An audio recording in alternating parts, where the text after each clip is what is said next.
दोस्तों, स्वागत है आपका मेरे YouTube चैनल इंग्लिश बाबू पर। और आज मैं फिर हाजिर हूँ आपके साथ एक नई स्टोरी लेकर। और दोस्तों, आज जो स्टोरी मैं आपके लिए लेकर आया हूँ ये एक मॉरल उस स्टोरी है।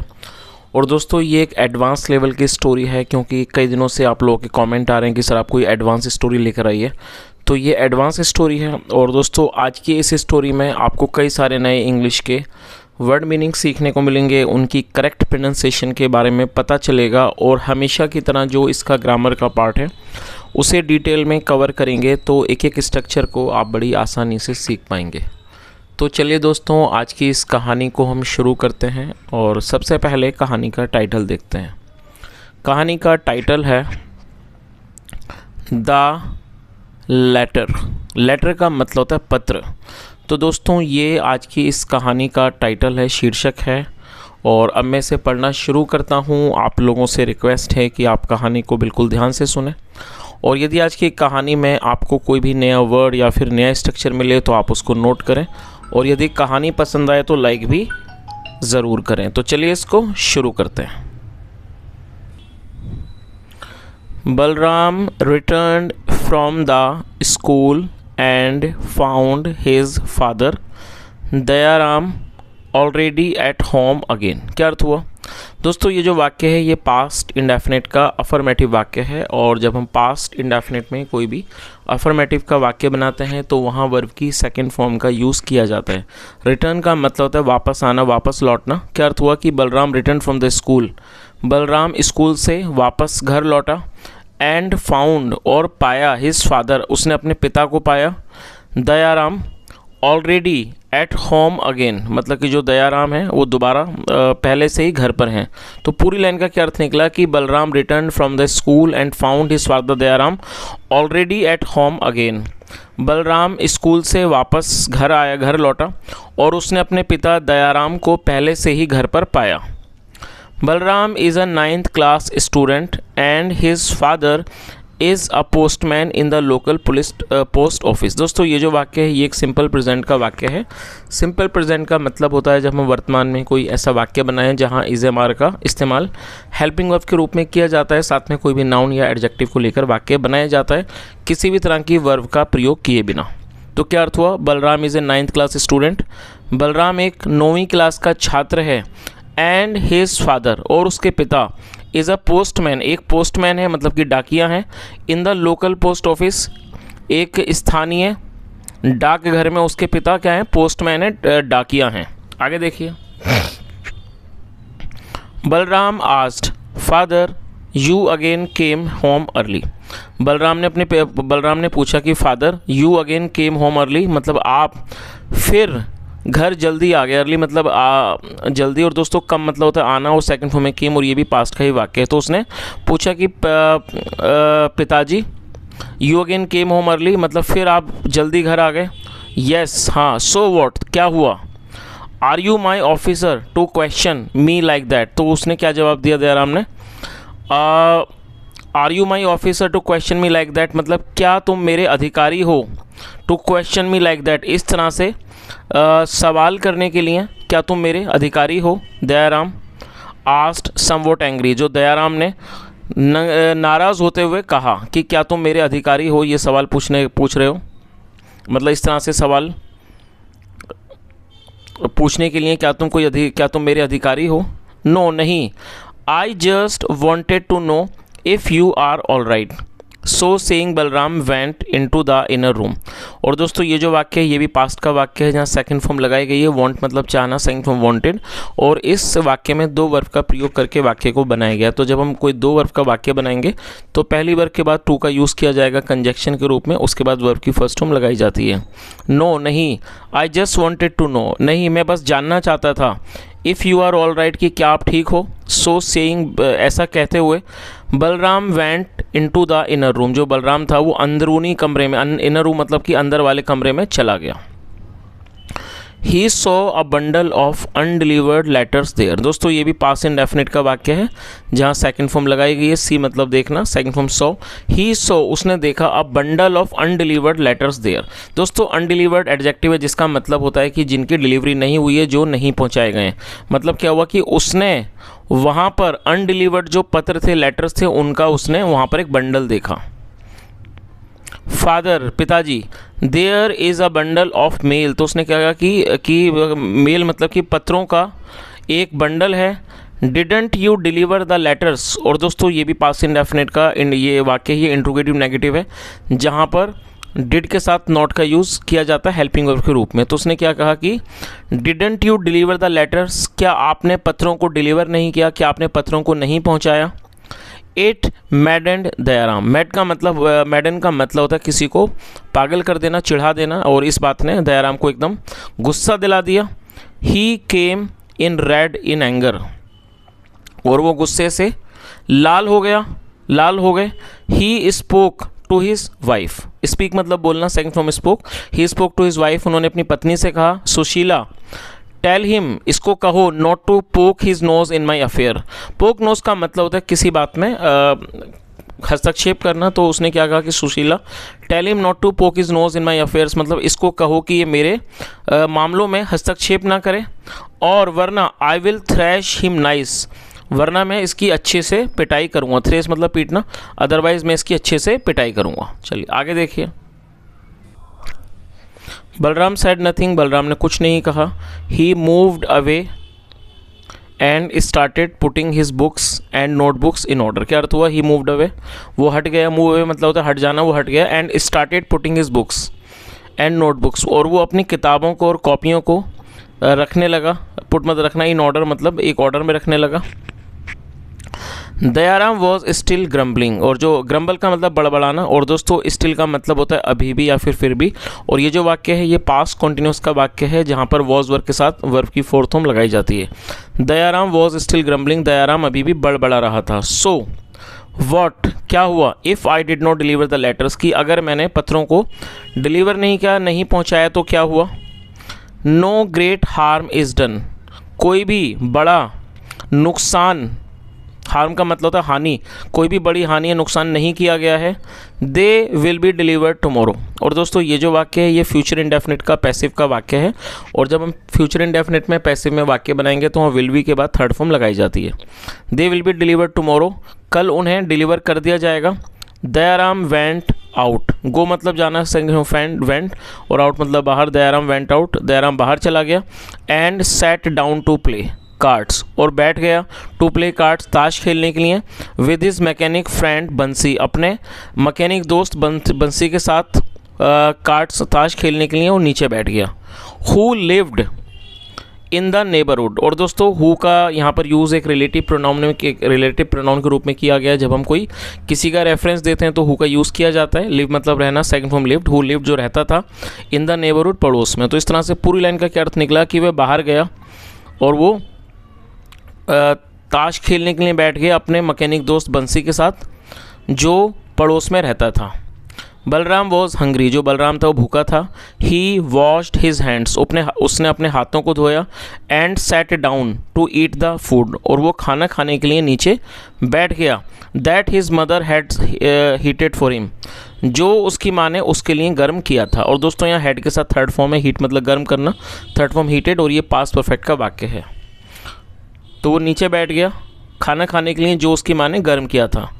While eating he asked, while का मतलब दौरान, वाइल ईटिंग ही आस्क्ड मतलब खाने के दौरान उसने पूछा, मदर माँ, why does father come home bunking his duty. तो उसने क्या पूछा? Why does father come home bunking his duty.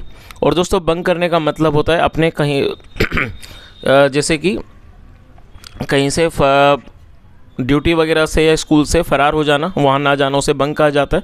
तो उसने क्या कहा कि माँ, why does father come home bunking his duty, मतलब पिताजी अपनी ड्यूटी को छोड़कर घर क्यों आ जाते हैं। I tried to make him understand son, तो उन्होंने क्या जवाब दिया? I try to make understand होता समझाना, I try to make him understand son, बेटा मैंने उन्हें समझाने की कोशिश की। बट ही वॉन्ट लिसन, लेकिन वो नहीं सुनते। If his office come to know about it then, अगर उनके ऑफिस को, उनके कार्यालय को कम टू नो पता चलता है अबाउट इट, इस बारे में, देन फिर क्या, देन वॉट फिर क्या, सम डिपार्टमेंटल पनिशमेंट वॉट एल्स, उन्होंने क्या जवाब दिया कि कोई डिपार्टमेंटल पनिशमेंट होगी, कोई दंड होगा डिपार्टमेंट की तरफ से, वॉट एल्स और क्या। देन शी एडेड, फिर उन्होंने कहा, if postman dumps undelivered letters at home, dump का मतलब पटक देना, कि यदि पोस्टमैन डंप कर देता है, पटक देता है अनडिलीवर्ड लेटर्स एट होम, मतलब जो अनडिलीवर्ड जो लेटर हैं, पत्र हैं, उनको घर पर, देन इट इज़ इलीगल, ये क्या है, इलीगल है, गैर कानूनी है। Some accident or the damage to the letters, और किसी भी तरह की जो दुर्घटना है या जो कोई डैमेज है, क्षति है, टू द लेटर, पत्रों को, ड्यू टू का मतलब के कारण, ड्यू टू सम कॉज, किसी कारण की वजह से, विल स्पेल ट्रबल, क्या है वो संकट पैदा कर देगा। स्पेल ट्रबल का मतलब है कोई परेशानी खड़ी कर देना, तो क्या है वो कोई परेशानी खड़ा कर देगा। सम लेटर्स कंटेन चेक और ड्राफ्ट, और जो कुछ लेटर्स हैं, पत्र हैं, उसके अंदर क्या होते हैं, कंटेन मतलब होना, उसमें कुछ चेक या फिर ड्राफ्ट होते हैं, और अर्जेंट गवर्नमेंट ऑर्डर्स, और कई बार वो क्या है, बहुत अर्जेंट सरकारी ऑर्डर्स, आदेश होते हैं। If someone complains that the postman keeps letters at home for some criminal purpose, then he will be in a mess, won't he? तो उसने क्या कहा, if someone complains, कंप्लेंट का मतलब होता है कि शिकायत करना, और ये फिफ्थ फॉर्म है। if someone complains, यदि कोई someone मतलब कोई व्यक्ति यदि कोई कंप्लेंट कर दे, शिकायत कर दे, दैट की the postman keeps letter at home, की जो पोस्टमैन है वो पत्रों को घर पर रखता है, फॉर सम क्रिमिनल पर्पस, किसी आपराधिक पर्पस के लिए, उद्देश्य के लिए, then he will be in a mess, फिर वो एक किसी मैस में, मतलब कि झंझट में पड़ जाएंगे। वॉन्ट ही, क्या ऐसा नहीं होगा।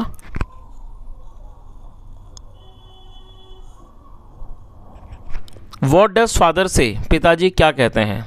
Says it is too hot outside, उन्होंने क्या कहा कि it is too hot outside, की बाहर बहुत गर्मी है। Is he no human being to deliver the letter such hot sun, की is he no human being, क्या वो कोई इंसान नहीं है, to deliver the letters in such a hot sun, जो इतनी गर्मी में, इतनी तपती धूप में, हॉट सन मतलब तपती धूप, इतनी तपती धूप में वो पत्रों को डिलीवर करें। ही आस्क्स, वह पूछते हैं। समटाइम्स, कई बार। सेज, कहते हैं। दैट इट वॉज रेनिंग, की बारिश हो रही थी। Sometime he complaints he has been assigned to big an area, और वो कई बार वो क्या कंप्लेन करते हैं, शिकायत करते हैं।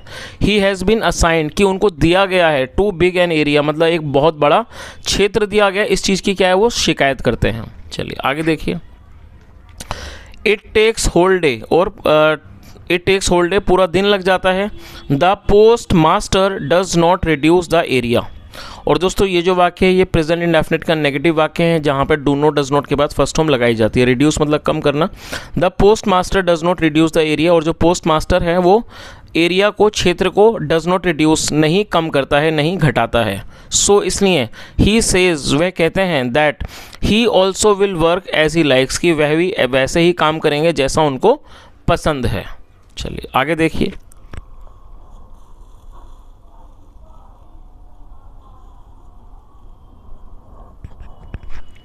दैट्स नो एक्सक्यूज़, तो उसने क्या कहा कि दैट्स नो एक्सक्यूज़, ये कोई बहाना नहीं है। दैट इज़ नो एक्सक्यूज़, ऐसे ये कोई बहाना नहीं है। ड्यूटी इज़ ड्यूटी, जो ड्यूटी होती है वो ड्यूटी होती है। बलराम सेड, बलराम ने कहा।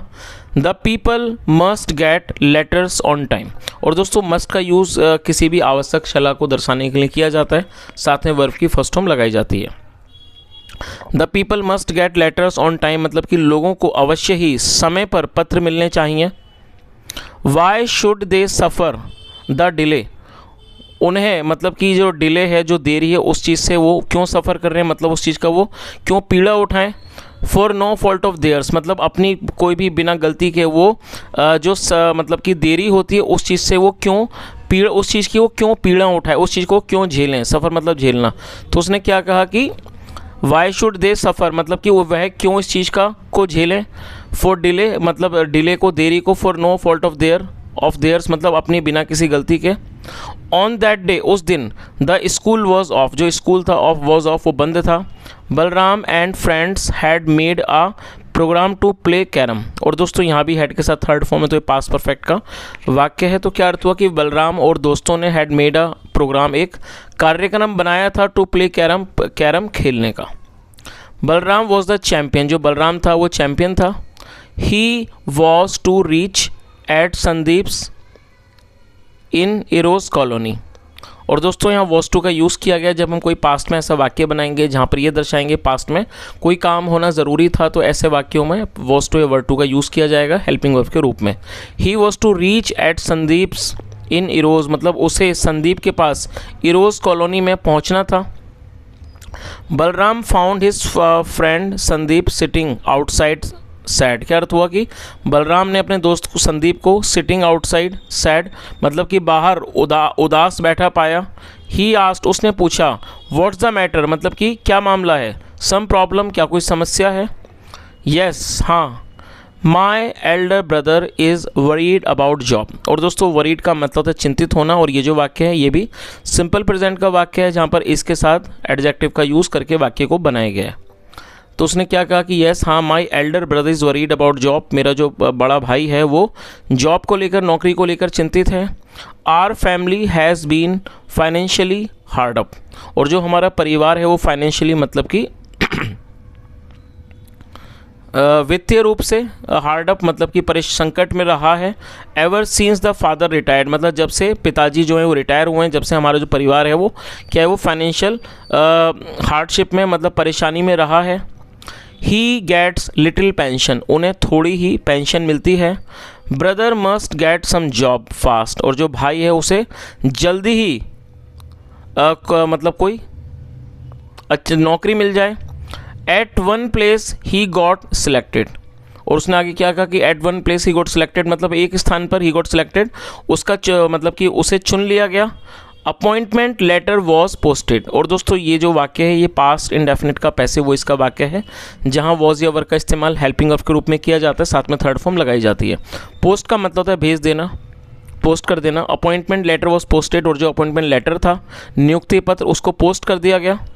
ही वॉज टू ज्वाइन येस्टरडे, उसे कल ज्वाइन करना था। But we got the letter only today by post, लेकिन हमें कल ही जो है वो लेटर प्राप्त हुआ पोस्ट के द्वारा। That job went to other person, और वो जो नौकरी थी वो किसी और व्यक्ति को चली गई। चलिए आगे देखिए। Had we got letter in time, यदि हमें पत्र समय पर मिला होता। My brother would have been employed, जो मेरा भाई है वुड हैव बीन एम्प्लॉयड, उसको नौकरी मिल गई होती मतलब उसका काम लग गया होता। The postal department is getting worse, ये जो पोस्टल डिपार्टमेंट है वो क्या है, गेटिंग वर्स, वो बेकार खराब हो रहा है। So we all are sad, इसलिए हम सब उदास हैं। चलिए आगे देखिए। दिस शॉक्ड बलराम, शॉक का मतलब होता है स्तब्ध कर देना, और ये जो चीज़ थी उसने बलराम को स्तब्ध कर दिया। Was the culprit his father, और दोस्तों कल्प्रिट का मतलब होता है दोषी। Was the culprit his father, क्या उसके पिता दोषी थे। But he could say nothing to Sandeep, लेकिन वह संदीप से कुछ भी नहीं कह पाया। चलिए आगे देखिए। All the friends knew that his father was A postman, और दोस्तों ये भी पास्ट इंडेफिनिट का वाक्य है जहाँ सेकंड फॉर्म लगाई गई है। नो मतलब जानना, second form new. All the friends knew that his father was A postman, कि सारे दोस्त जानते थे कि उसके जो पिता हैं वो क्या है, पोस्टमैन है, डाकिया है। Mean while Santu arrived, mean while मतलब इस दौरान जो संटू था वो अराइव मतलब कि वो आ गया। He lived in the same colony as Sandeep, और वह भी उसी कॉलोनी में रहता था जहाँ संदीप रहता था। ही सैड, उसने कहा, फ्रेंड्स दोस्तों, let us cancel the carrom program, तो उसने क्या कहा कि चलो दोस्तों ये जो कैरम का जो प्रोग्राम है उसको कैंसिल कर देते हैं। संदीप रिमार्क्ड, संदीप ने टिप्पणी की। आई टू फेल्ट लाइक दैट, मतलब मेरा भी ऐसा ही मन कर रहा है। बट बलराम हैज़ कम, लेकिन जो बलराम है वो आ गया है। चलिए आगे देखिए। कम ऑन, ठीक है। टू हेल विद कैरम, छोड़ो कैरम को छोड़ो। You can't play good carrom with bad mood, तो उसने आगे क्या कहा कि you can't play good carrom with bad mood, मतलब आप एक बुरे मूड के साथ एक अच्छा कैरम नहीं खेल सकते। Balram sad and asked Santu, Balram ने कहा और संटू से पूछा। बट यू, लेकिन आप। Are you also on bad mood list, क्या आप भी जो बैड मूड की जो लिस्ट है उसमें शामिल हो। समथिंग लाइक दैट, कुछ ऐसा ही। माई दीदी इज़ वरीड सिंस यस्टरडे, तो उसने क्या कहा कि माई दीदी इज़ वरीड सिंस यस्टरडे, जो मेरी दीदी हैं वो कल से चिंतित हैं। She is taking the bank recruitment exams, उसने क्या कहा कि वह जो है बैंक का जो एग्ज़ाम है वो दे रही हैं, बैंक की जो परीक्षा है वो दे रही हैं, बैंक रिक्रूटमेंट की मतलब बैंक की भर्ती की जो परीक्षा है वो दे रही हैं। She was expecting her admission card, और वो जो है वो अपना जो एडमिशन कार्ड है उसकी वो एक्सपेक्ट कर रही थी। एक्सपेक्ट का मतलब होता है किस चीज़ को, कि अपेक्षा करना। द एग्ज़ाम्स स्टार्टेड यस्टरडे, जो एग्ज़ाम्स हैं स्टार्टेड यस्टरडे वो कल शुरू हो गए। And she gets the card today, और उन्हें आज कार्ड मिला। All other candidates got it in fairly advance time, और जो बाकी जो कैंडिडेट्स हैं मतलब जो बाकी उम्मीदवार हैं, गॉट इट उनको वो प्राप्त हो गया इन फेयरली एडवांस टाइम मतलब पहले ही, एडवांस टाइम मतलब पहले ही, फेयरली मतलब ठीक ठाक पहले ही, एडवांस टाइम में उनको वो प्राप्त हो गया। Had she got it even yesterday, अगर उसे वो कल भी मिला होता, शी कुड हैव मैनेज्ड मतलब वो प्रबंध कर सकती थी, to get in as the exams start at 2 PM कि वहाँ जाने का, क्योंकि जो एग्ज़ाम है वो 2 बजे शुरू होता है। इट्स अ रोटन लक, और ये बिल्कुल रोटन लक का मतलब होता है बिल्कुल सड़ा हुआ भाग्य। She has been crying since yesterday, और दोस्तों ये जो वाक्य है ये प्रेजेंट परफेक्ट कॉन्टिन्यूस का वाक्य है, जहाँ पर हैज़ बीन या हैव बीन के साथ वर्ब की फोर्थ फॉर्म लगाई जाती है। She has been crying since yesterday, वह कल से रो रही है। She is not eating anything, वह कुछ भी नहीं खा रही है। You can't help something like getting letters in time, मतलब आप इसमें कुछ भी नहीं कर सकते। You can't help somethings like getting letters in time मतलब कि पत्रों को समय पर प्राप्त करने में आप इसमें कोई भी मदद नहीं कर सकते। आगे देखिए,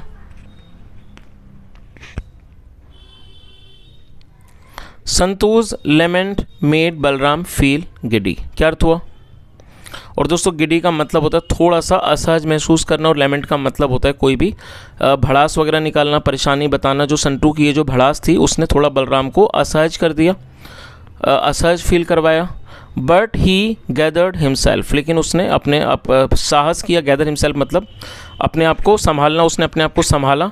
ही फेल्ट, उसे ऐसा लगा that he too was responsible, कि वो भी जो है रिस्पॉन्सिबल है, वो भी जिम्मेदार है। फॉर सच क्रिमिनल डिलेज, इस तरह के आपराधिक देरियों के लिए। बिकॉज क्योंकि his father was a dishonest and wrong postman, क्योंकि जो उसके पिता है वो एक डिसऑनेस्ट मतलब बेईमान और एक बदमाश पोस्टमैन है, डाकिया है। He brings the people's mail home, वह लोगों के जो मेल हैं चिट्ठियाँ हैं उनको वो घर लाते हैं। एंड डिलीवर्स दैम, और उनको डिलीवर करते हैं। When his mood permits him, जब उनका मूड उनको उस चीज़ की परमिशन देता है, जब उनका मूड उसकी उन्हें आज्ञा देता है। चलिए आगे देखिए,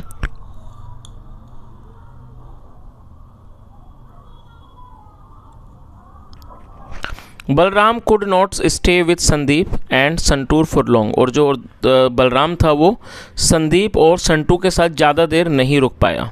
ही वॉज फीलिंग आउटरेज्ड, और दोस्तों आउटरेज्ड का मतलब होता है किसी बात पे बहुत ज़्यादा गुस्सा आना, और वो क्या था, ही वॉज फीलिंग आउटरेज्ड, उसे बहुत गुस्सा आ रहा था। ही वेंट बैक, वह वापस गया। स्ट्रेट टू हिज होम मतलब सीधा अपने घर वापस गया।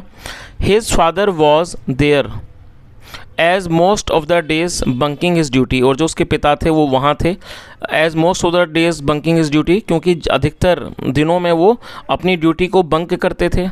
ही had tossed the bundle of letter to one side, और उन्होंने जो बंडल था लेटर्स का उसको एक तरफ उन्होंने टॉस कर दिया था, पटका हुआ था। He was sipping T, his wife had handed him, और वो चाय पी रहे थे। His wife had handed him, जो उनकी पत्नी ने उन्हें दी थी। आफ्टर दैट, उसके बाद, he went away to play cards, वह ताश खेलने के लिए चले गए। चलिए आगे देखिए,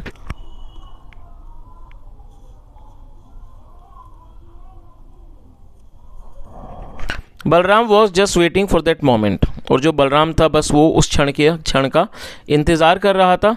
ही माइंड वॉज वेरी अपसेट, दोस्तों यहाँ ही की जगह हिज होना चाहिए, शायद ये कोई करेक्शन है। His mind was very upset, उसका जो माइंड था, दिमाग था, बहुत ज़्यादा अपसेट था, बहुत उदास था। स्टॉर्म्स वर रेजिंग इनसाइड हिम, स्टॉर्म्स का मतलब आंधियाँ तूफान, और उसके बीच में एक तूफान से उठ रहे थे। The talk with Santu and Sandeep, और जो बातचीत थी संटू और संदीप से, हैड पेन्ड हिम, उसने उसको दुखी किया था। ही वॉज जस्ट प्रेइंग, वह सिर्फ प्रे कर रहा था, प्रार्थना कर रहा था, that let it not be his father, कि वो उसके पिता ना हो, हु इज़ रिस्पॉन्सिबल, जो रिस्पॉन्सिबल हैं, जिम्मेदार हैं, for what has happened with them, जो उनके साथ हुआ है। तो जो बालक था वो इस चीज़ के लिए प्रार्थना कर रहा था कि उसके पिता उस चीज़ के लिए जिम्मेदार ना निकलें जो उन लोगों के साथ हुआ है। If it turn out to be his father, यदि ये उसके पिता साबित होते हैं, निकलते हैं, देन फिर he won't be able to forgive himself, वह अपने आप को माफ़ नहीं कर पाएगा। फॉरगिव मतलब माफ़ करना। हाउ कुड ही, वह ऐसा कैसे कर सकता है, वह ऐसा कैसे कर सकते हैं। चलिए दोस्तों, ये कहानी थोड़ी सी लंबी है क्योंकि एक पार्ट में कवर कर पाना थोड़ा सा मुश्किल है, तो आज हम इस कहानी को यहीं तक इसको रोकते हैं, और मैं कल कोशिश करूँगा कहानी का जो अगला पार्ट है कल मैं कवर करूँगा, और फिर हम आगे पता चलेगा कि क्या हुआ। तो दोस्तों, यदि आपको आज की कहानी अच्छी लगी हो, मेरा पढ़ाने का प्रयास भी अच्छा लगा हो, तो आपसे रिक्वेस्ट है आप इस वीडियो को लाइक करें, शेयर करें, चैनल को ज़रूर सब्सक्राइब करें। यदि आपका कोई भी सुझाव हो तो कॉमेंट में बताएं, और यदि आप सेकंड पार्ट भी देखना चाहते हैं तो कॉमेंट में ज़रूर बताएं। यहाँ तक सुनने के लिए thank you so much. Have a nice day and bye.